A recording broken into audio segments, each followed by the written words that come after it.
ಮತ್ತು ಇಲ್ಲಿ ಆವಾಗಲೇ ಹೇಳ್ದಂಗೆ ಒಂದು ಕಡೆ ಅಭಿವೃದ್ಧಿಯ ಪ್ರದರ್ಶನ, ಒಂದು ಕಡೆ ಜನಪ್ರಿಯತೆಯ ನಿದರ್ಶನ, ಅದಾದ ನಂತರ ಅದ್ರ ಜೊತೆ ಭಾವನಾತ್ಮಕ ವಿಷಯಗಳ ಒಂದು ವಿಶೇಷ ಮಿಶ್ರಣ.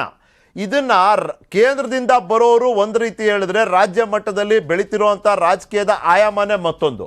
ಮಂಡ್ಯ ಪಾಲಿಟಿಕ್ಸ್ನಲ್ಲಿ ಮಹಾದ್ವಾರ ಮಹಾಯುದ್ಧ ಮತ್ತೊಮ್ಮೆ ಮುನ್ನೆಲೆಗೆ ಬಂತು. ಉರಿಗೌಡ ಮತ್ತು ದೊಡ್ಡನಂಜೇಗೌಡರ ಹೆಸರು ಮತ್ತೊಮ್ಮೆ ಪರ್ಮನೆಂಟ್ ದ್ವಾರ ಮಾಡ್ತೀವಿ ಅಂದರು. ಅಂದರೆ ಈ ದ್ವಾರವನ್ನು ಹಾಕಿದ್ರು. ಅದಾದ ನಂತರ ಸಾಮಾಜಿಕ ಜಾಲತಾಣದಲ್ಲಿ ಸಾಮಾಜಿಕ ಕಾರ್ಯಕರ್ತರು, ಕೆಲವು ಇತಿಹಾಸಕಾರರು, ಕಾಂಗ್ರೆಸ್ಸಿನ ನಾಯಕರು ಸೇರಿದಂತೆ 10 ಜನ ಪ್ರಶ್ನೆ ಮಾಡಿದ್ರು, ಯಾರಪ್ಪ ಇವರ ಇತಿಹಾಸ ಏನು, ಇತಿಹಾಸದ ಯಾವ ಪುಟಗಳಲ್ಲಿ ಇವರ ಉಲ್ಲೇಖ ಇದೆ, ಟಿಪ್ಪು ಸಾವಿನ ಬಗ್ಗೆ ಅಂಶಗಳು ಭಾಳ ಸ್ಪಷ್ಟವಾಗಿದ್ದರೂ ಕೂಡ ಈ ಕಥೆಯನ್ನು ನೀವು ಯಾಕೆ ಕಟ್ತಿದ್ದೀರಿ, ಭಾವನೆಗಳನ್ನು ನೀವು ಯಾಕೆ ಒಂದು ರೀತಿಯಲ್ಲಿ ಉತ್ತೇಜನೆಗೆ ಒಳಪಡಿಸ್ತಿದ್ದೀರಿ, ಈ ರೀತಿಯ ಪ್ರಶ್ನೆಗಳನ್ನ ಕೇಳ್ತಾ ಬಂದರು.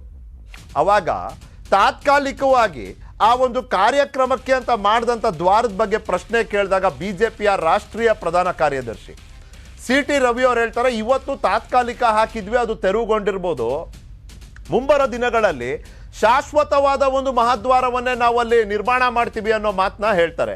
ಈ ಉರಿಗೌಡ ನಂಜೇಗೌಡ ಮಹಾದ್ವಾರ ಈ ಕಾರ್ಯಕ್ರಮದ್ದು ನೀವು ಇಲ್ಲಿ ನೋಡ್ಬೋದು. ಉರಿಗೌಡ ನಂಜೇಗೌಡ ಮಹಾದ್ವಾರ ಅಂತ ಇದ್ದಿದ್ದು ಅದಾದ ನಂತರ ಬಾಲಗಂಗಾಧರನಾಥ ಸ್ವಾಮಿ ಮಹಾದ್ವಾರ ಅಂತ ಪರಿವರ್ತನೆ ಆಗುತ್ತೆ. ಇದು ಓವರ್ ನೈಟ್ ಆಗುತ್ತೆ.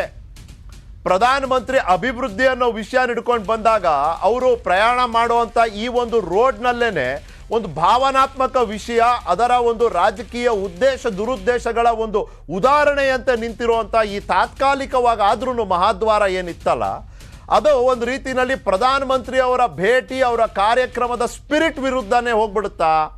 ಇದು ಅಂದರೆ ಸಕಾರಾತ್ಮಕ ವರದಿಗಾರಿಕೆ ಮತ್ತು ಆ ರೀತಿಯ ಬೆಳವಣಿಗೆಗೆ ವಿರುದ್ಧವಾಗಿ ಇದು ನಿಂತು ಬಿಟ್ಟರೆ ಆ ಒಂದು ಪಾಸಿಟಿವ್ನಲ್ಲಿ ನೆಗೆಟಿವ್ ಮಿಕ್ಸ್ ಆಗಿ ಪಾಸಿಟಿವಿನ ಒಂದು ತೀವ್ರತೆ ಅಥವಾ ಅದರ ಒಂದು ಪ್ರಭಾವವನ್ನೇ ಕಡಿಮೆ ಮಾಡಿಬಿಡುತ್ತಾ ಅನ್ನೋ ಪ್ರಶ್ನೆ ಏನಿತ್ತು, ಬಹುಶಃ ಥಿಂಕ್ ಟ್ಯಾಂಕ್ ಆಫ್ BJP ಯೋಚನೆ ಮಾಡಿ ನಿರ್ಧಾರವನ್ನು ಮಾಡಿರುತ್ತೆ. ಹಾಗಾಗಿ ಸಲಹೆಯ ಆಧಾರದ ಮೇಲೆ, ಸಲಹೆಯ ಬೆನ್ನಲ್ಲಿ ಉರಿಗೌಡ ದೊಡ್ಡನಂಜೇಗೌಡ ಮಹಾದ್ವಾರ ಪರಿವರ್ತನೆಗೆ ಒಳಗಾಗಿ ಬಾಲಗಂಗಾಧರನಾಥ ಸ್ವಾಮಿಗಳ ಮಹಾದ್ವಾರವಾಗಿ ಅದು ಪರಿವರ್ತನೆ ಆಗಿ ಮುಜುಗುರ ಅಂತ ಏನಾಗೋ ಸಾಧ್ಯತೆಗಳಿತ್ತು ಅದಂತೂ ಕಡಿಮೆ ಆಯಿತು. ಬಟ್ ಚರ್ಚೆ, ಬೇಡಿಕೆ, ಭಾವನೆ ಇನ್ನೂ ನಿಂತಿಲ್ಲ. ಇದ್ರ ಬಗ್ಗೆ ಮಾತನಾಡಿದ್ದಾರೆ ನಾಯಕರು, ಏನು ಹೇಳಿದ್ದಾರೆ ಕೇಳೋಣ. ಒಂದು ತೆರವುಗೊಳಿಸಿದ್ದು ಅಕ್ಷಮ್ಯ ಅಪರಾಧ, ಅದು ತಪ್ಪು, ಅದನ್ನು ನಾನು ಖಂಡಿಸ್ತೇನೆ. ದೊಡ್ಡನಂಜೇಗೌಡ ಮತ್ತು ಉರಿಗೌಡ ಸೈನಿಕನ ವೇಷದಲ್ಲಿ ಓಡಿ ಹೋಗ್ತಿದ್ದಂಥ ಟಿಪ್ಪುವನನ್ನು ಅಟ್ಟಾಡಿಸಿ ಕೊಂದವರು. ಅವರಿಗೆ ಇತಿಹಾಸದಲ್ಲಿ ಯಾವ ಗೌರವ ಸಿಗಬೇಕಾಗಿತ್ತು ಆ ಗೌರವವನ್ನು ಸಿಕ್ಕಿರಲಿಲ್ಲ. ಅವರಿಗೆ ಮತ್ತೆ ಆ ಗೌರವ ಸಿಗಬೇಕು. ಅದಕ್ಕಾಗಿ ಆ ದ್ವಾರ ಹಾಕಿದ್ದು ಸರಿ ಇದೆ, ಅದು ತೆರವು ಮಾಡಿದ್ದು ತಪ್ಪು. ನಾವು ಜನರ ಮೂಲಕ ಶಾಶ್ವತವಾದ ದ್ವಾರವನ್ನು ನಿರ್ಮಾಣ ಮಾಡೋದಕ್ಕೆ ಬೇಕಾದಂಥ ಶಕ್ತಿಯನ್ನು ಮಂಡ್ಯ ಜನರಿಗೆ ನಾವು ಕೊಡ್ತೇವೆ. ಒಂದು ತೆರವು ಈ ಸಮಾಜದ ಗೌರವವನ್ನು ಹಾಳು ಮಾಡ್ತಕ್ಕಂಥದ್ದು. ಆ ವ್ಯಕ್ತಿಗಳು ಟಿಪ್ಪುವನ್ನ ಕೊಂದಿದ್ದಾರೆ ಅನ್ನೋದಕ್ಕೆ ಇತಿಹಾಸದಲ್ಲಿ ಯಾವುದೇ ರೀತಿಯ ಕುತಂತ್ರದಿಂದ ಕೊಂದರು ಅಂತಕ್ಕಂಥದ್ದು ಇತಿಹಾಸ ಇಲ್ಲ. ಆ ಇತಿಹಾಸ ಸೃಷ್ಟಿ ಮಾಡಿರೋದು BJP ಅವರು. ನಮ್ಮ ಸಮಾಜದ ಇಬ್ಬರು ವ್ಯಕ್ತಿಗಳ ಹೆಸರನ್ನ ಅದಕ್ಕೆ ಇಟ್ಟಿರ್ತಕ್ಕಂಥದ್ದು.